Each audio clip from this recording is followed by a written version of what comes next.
not two sides to bigotry, and there are not two sides to hatred. And if you choose to march with a flag that symbolizes the slaughter of millions of people, there are not two sides to that. The only way to beat the loud and angry voices of hate is to meet them with louder and more reasonable voices.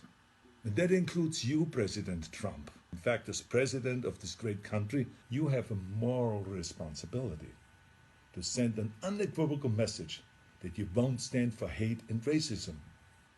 Now let me help you write your speech here a little bit.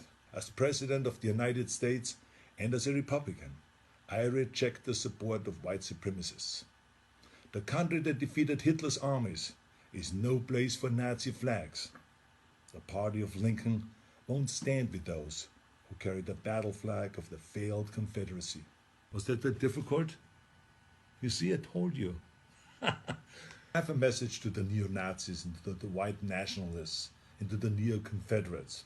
Let me be just as blunt as possible. Your heroes are losers. You're supporting a lost cause. And believe me, I know the original Nazis. I was born in Austria in 1947, shortly after the Second World War.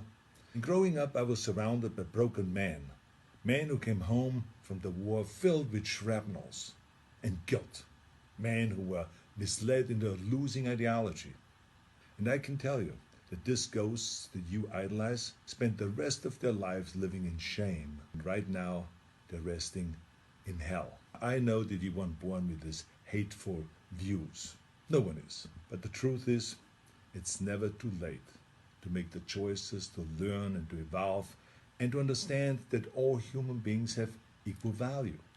If you say, Arnold, hey, I was just at the march, don't call me a Nazi, I have nothing to do with Nazis at all. Let me help you. Don't hang around people who carry Nazi flags, give Nazi salutes, or shout Nazi slogans.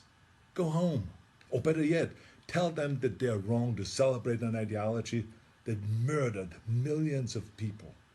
And then go home. You're so lucky to live in a country that gives you every right to say horrible things. But think about how you could actually use that power for something good.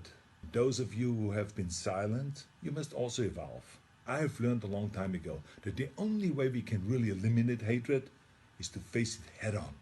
This is not always comfortable, of course, but stereotypes about racism, religion, gender, anything else, they're like cancer.